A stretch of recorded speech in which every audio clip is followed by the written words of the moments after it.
Hey, it is Adrienne Lawrence, and I'd like to welcome you into TYT's The Conversation. And this time, we have a face you may be pretty familiar with. That is Mr. Andy Hale. Thank you for joining us, Andy. It's great to be here. Thanks for having me.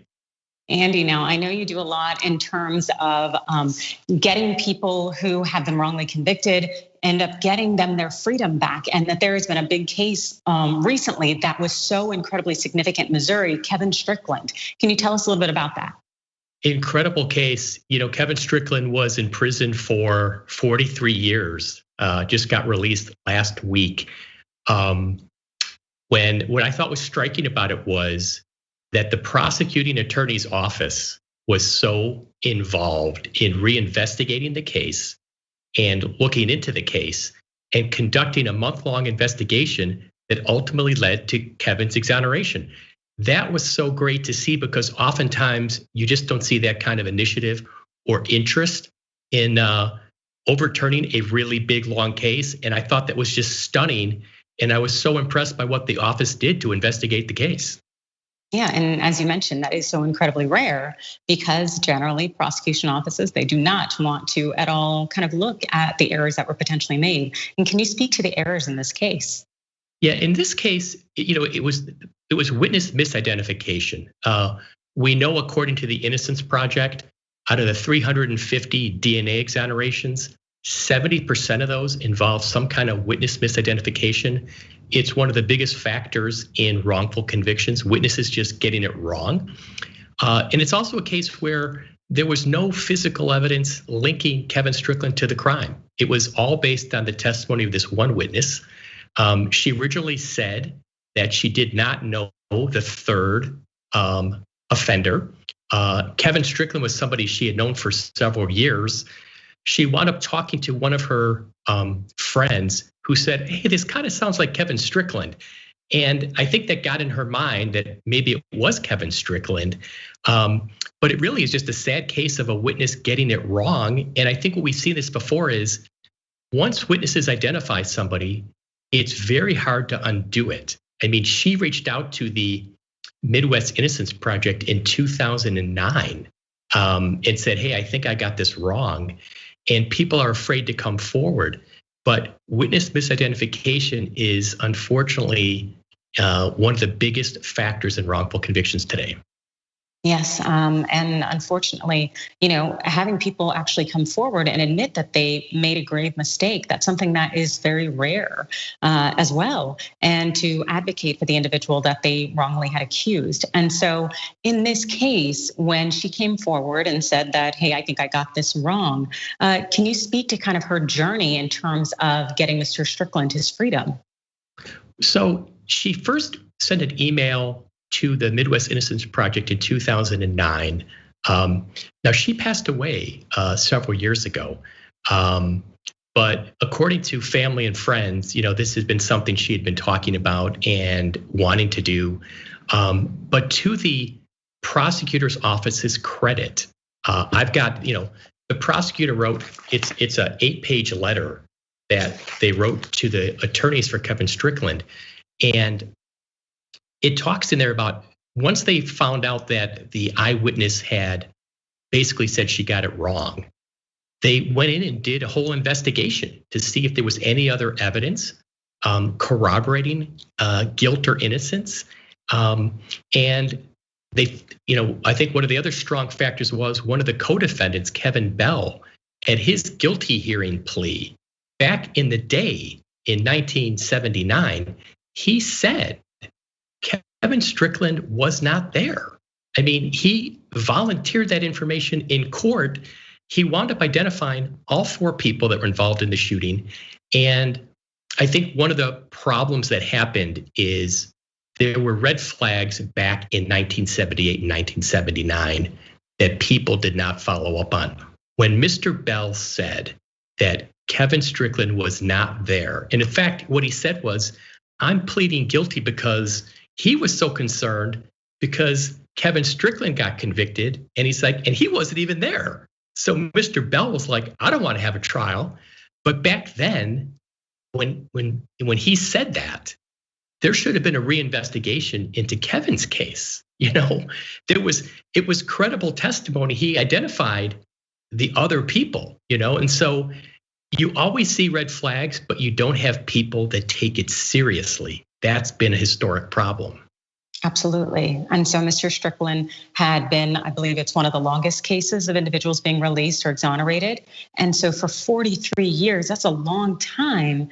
And when you think about what kind of compensation is this man going to get, not that you could actually pay someone in monetary or any other kind of value to take away that long of their life, but in terms of what the state will give him, Missouri, do you know what that looks like? Well, Missouri will give him nothing. In Missouri, compensation is only to somebody someone who is exonerated by DNA evidence. Kevin's case does not involve a DNA exoneration, so there's not an avenue for state compensation. The other difficult part for Mr. Strickland is it's not a case of police misconduct. It's a case of a witness getting it wrong. There may be a component of, was she forced to pick him out? I don't know enough about that. But really, they should have a system in place in all states where, like in Illinois, we have a system. You can get a certificate of innocence from the court. It does not have to be a DNA exoneration. And then you can get state compensation if the court finds you are actually innocent based on the length of time you were incarcerated. There should be a way for somebody like a Kevin Strickland to receive compensation. And even the state compensation statutes in Illinois, the maximum is about $250,000. I mean, that is a pittance for what this man went through. But I was encouraged to see that his GoFundMe page has raised, I think, well over $1.5 million, over 20,000 people contributing to that fund to help Kevin Strickland get on his feet. I thought that was amazing because people reaching out to try to help him, get back on his feet. That was incredible. Yes, absolutely. That's absolutely fantastic. And the thing is, he's probably a lot better off with that GoFundMe account, in part because he doesn't have to pay legal fees for it. So that's a good thing. Be a lot better than any kind of reward in court. But in terms of cases that you're working on, since you specialize in the exoneration area and wrongful convictions, can you talk a little bit about what you are currently facing? I've got a big one right now. It was a case, my client was named Chester Weger, Weger. He got convicted in 1960. Let me say that again, 1960, of a triple murder at the Starved Rock Park here in Illinois. And I've been representing Mr. Weger for the last several years. I believe he's innocent. He was incarcerated for over 60 years. And we just won our motion to do DNA testing, which was so exciting. And I was literally in court yesterday when that order was entered. We are going to have that evidence shipped out next week to a laboratory in Virginia. We're going to have a bunch of physical evidence that still exists from the crime scene, hairs and other evidence. We're going to test that. And I got my fingers crossed. There's also going to be a big special on the case appearing on HBO December 14th and 15th called The Starved Rock Murders. Talking about the case. So that's one. I mean, it's unfathomable to think, somebody who's 82 years old now and spent 60 years in prison, and that person could be innocent. So that's been the one that's taken up most of my time. And I've got some other ones. I just wish I had more time in the day. And I've got another couple I'm working on for some gentlemen that I think are innocent. These are difficult cases to prove. I mean, it's so time consuming, and I feel guilty if I'm not spending every waking moment trying to advance the ball for these guys. But there's no more rewarding feeling, I think, to a lawyer than getting somebody out of prison who shouldn't be there. Yes, I can imagine that must be so incredibly heartwarming, as well as just feeling like you are part of the justice system and getting justice actually done, which is really big. And I know right now that there's a lot of talk in the media, at least, about a gentleman who has just been essentially exonerated for the accused rape that he had faced of the woman author. Forgive me, I have forgotten her name. Yes. It was the Netflix producer who, when he was working on the Netflix special, felt like this just doesn't add up. It just doesn't make sense. And it was remarkable that you've got this Netflix producer who basically, had the interest and the compassion and the dedication to spend the time to really dig into the case and to figure that out. It was remarkable. And we sit here today, according to the Innocence Project, their conservative estimates are 1% of the population, prison population, could be wrongfully convicted. The prison population, according to the Prison Policy Initiative, is 2.3 million people. I mean, we could have 23,000 people currently incarcerated who shouldn't be there. So it's important work. I just hope that states' attorneys' offices can follow the lead of Missouri. That conviction integrity unit did their job. They really rolled up the sleeves and took a hard look at it. My experience is that doesn't always happen. So kudos to the Missouri prosecutor's office for really doing their job. And one last thing I can say, what they said in their letter is a prosecutor's job is to seek the truth before, during, and after a trial. And that is so true. Yes, it is. And we are very grateful to have individuals like you and those prosecutors in Missouri and elsewhere throughout the country who are working to ensure that everything was done right and that innocent people are not held any longer in prison or in any way held down by society for something that they did not do. And so can you remind our viewers where they can watch that HBO special and when? Yeah, it's going to be on HBO December 14th and 15th. It's going to be called The Starved Rock Murders. It'll involve my client Chester Weger, who was the person who got convicted of it. It's going to be a 3-part series. I think it'll be really interesting for everybody to watch and check it out if you get a chance. Thank you so much, Andy. We enjoyed having you. And I'll also have some updates on my Twitter page, Andy M. Hale Esquire, ESQ, about some of those media projects. Great.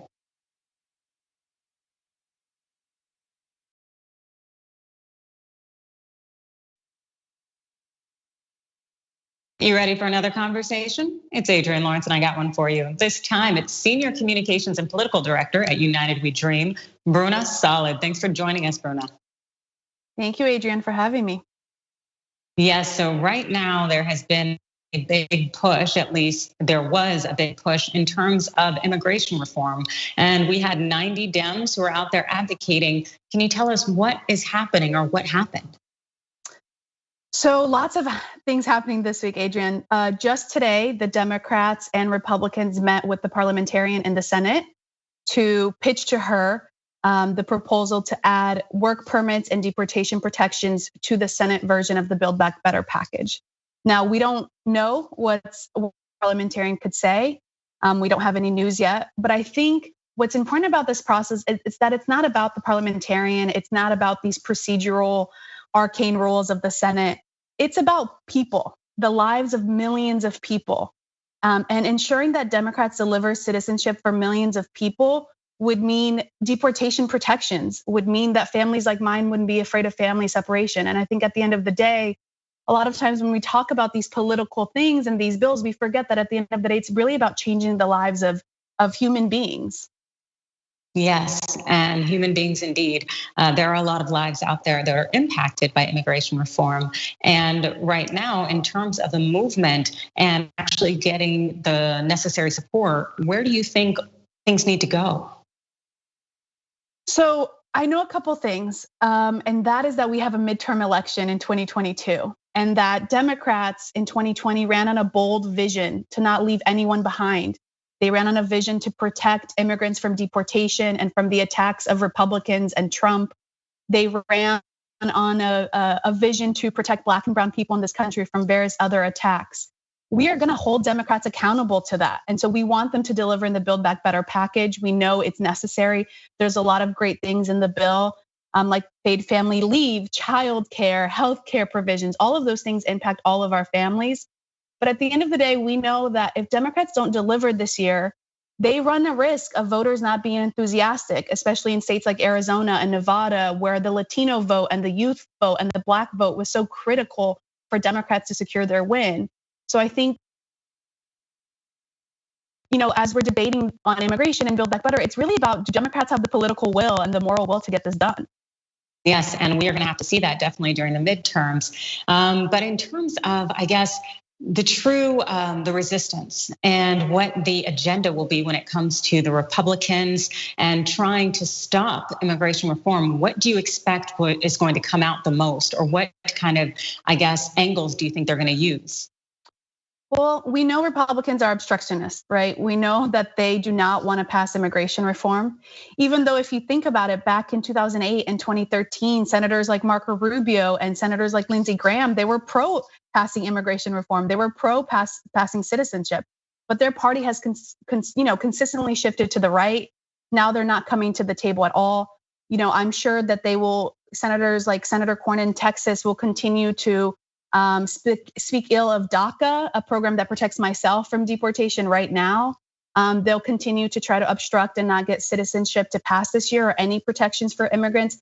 But I think it's important that at the end of the day that we remember we don't need we don't need Republicans, right? Like, Democrats have a trifecta of power. They have the White House, they have the House, and they have the Senate because of the American people.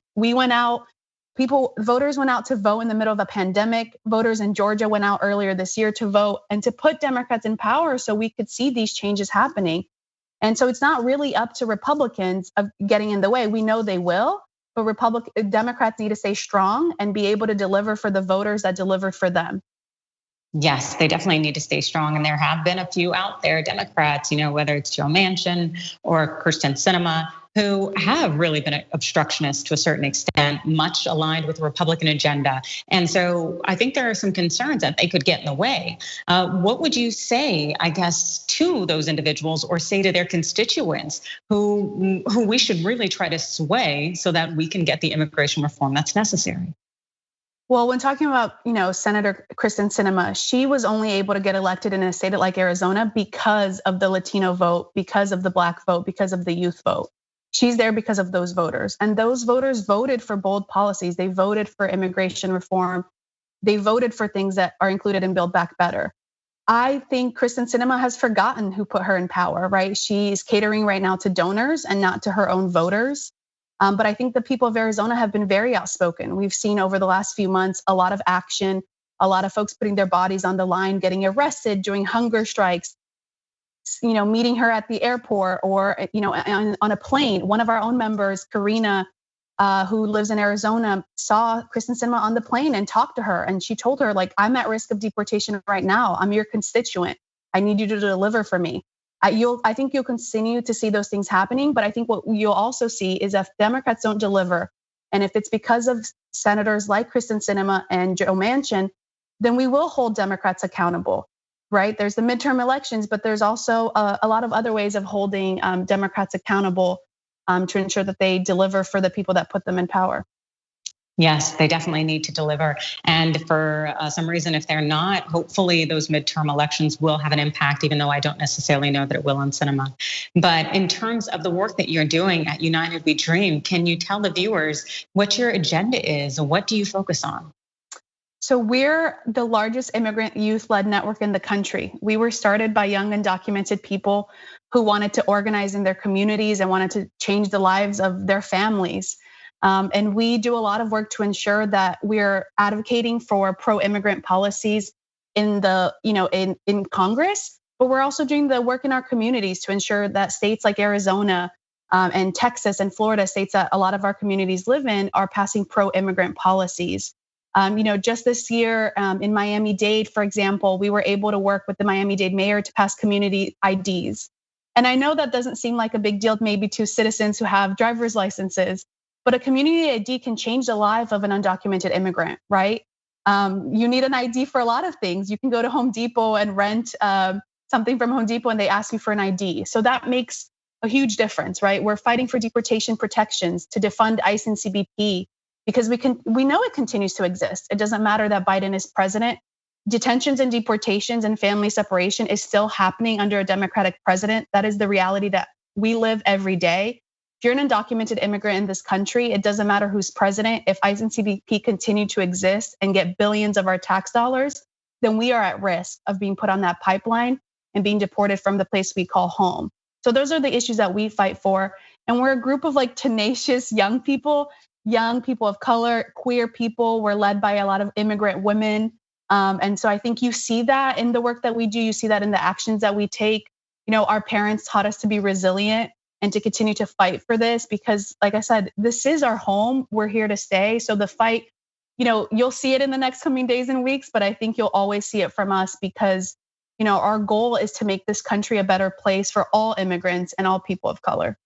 Absolutely. And I think a lot of people don't fully appreciate the fact that, as they say, we are all immigrants, but also too, how much individuals who migrate to this country or who come here, how much they contribute and make it the wonderful place that it is. And so if there are people out there who are watching who are kind of uncertain of the value that immigrants may bring to the United States, can you speak to the value, what a lot of people may be missing here? Yeah, I'll speak about my own family. I am from Brazil and I grew up in Florida, undocumented. My parents were essential workers, are essential workers, have always been, but certainly were during the pandemic. They risked their lives every day. They continued to go to work while some folks got to stay home. And they risked getting COVID and they didn't have health insurance.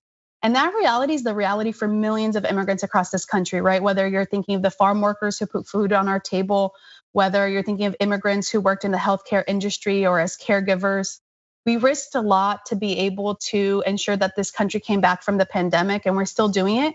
And we have no pathway to citizenship. And what that means, pathway to citizenship can feel broad and big picture, but that means no access to healthcare, right? That means no deportation protections. That means no access to other government benefits, especially in the middle of a pandemic. So, my family is rooted here. We not only contribute to the economy, but to the culture of this country, to the communities we're a part of.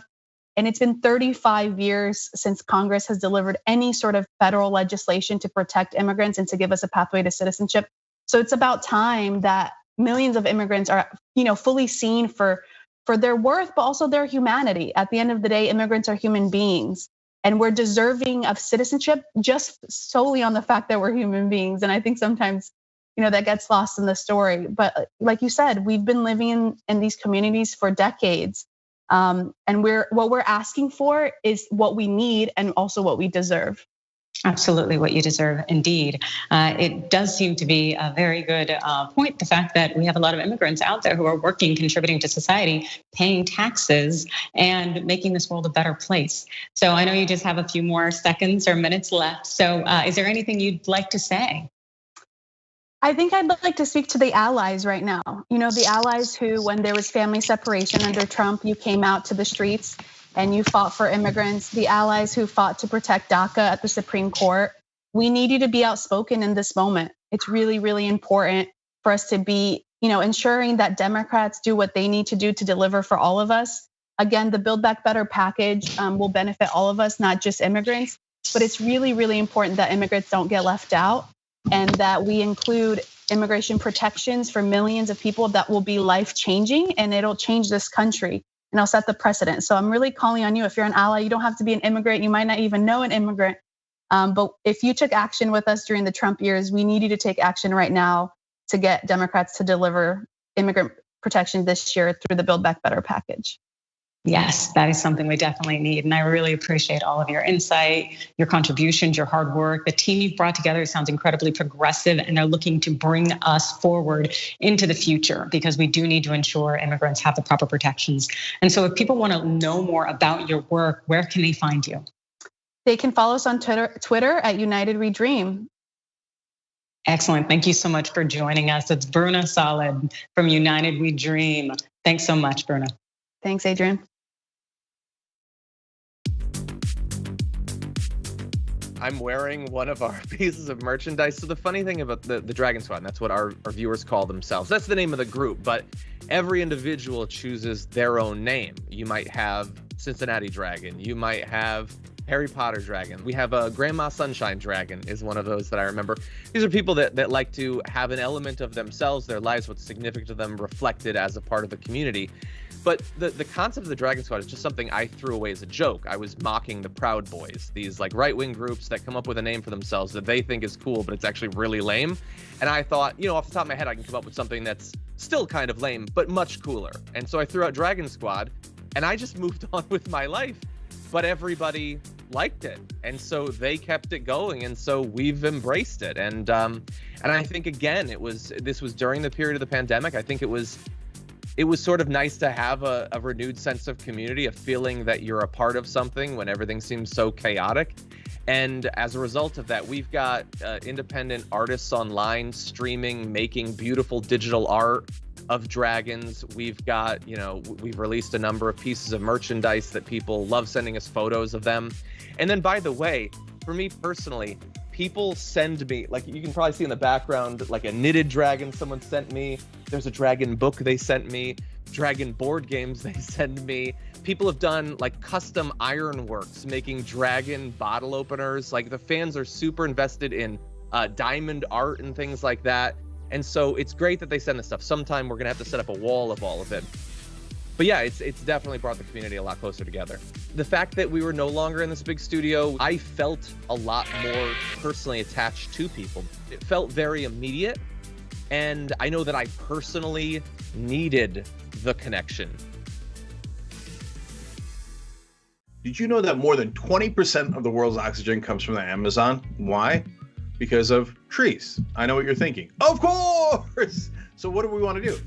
We want to plant more trees so we can save the climate. It's quite literal. So that's what leads to our new partner, Plant Your Change. Love it.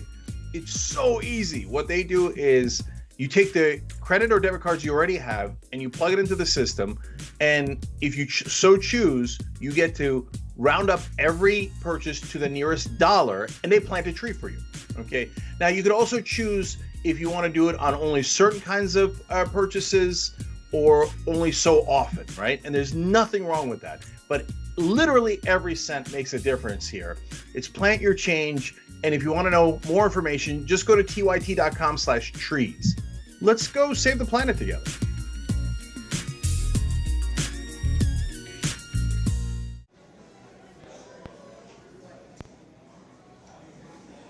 Now, top.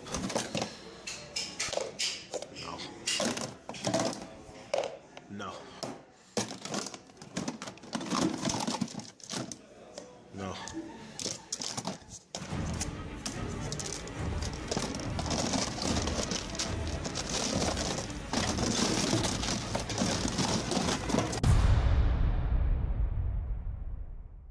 Today, a terrible day for the internet, a terrible day for America. The internet as we know it is not going to exist anymore. A real dark day for information and yet another way that they're bleeding out the democracy. We're now going to have these gatekeepers of information deciding what we can and can't see, and that's what scares me the most. Whether you're conservative or progressive or anywhere in the middle, this is the one thing we should all agree to. Protect the internet because the establishment is coming for it.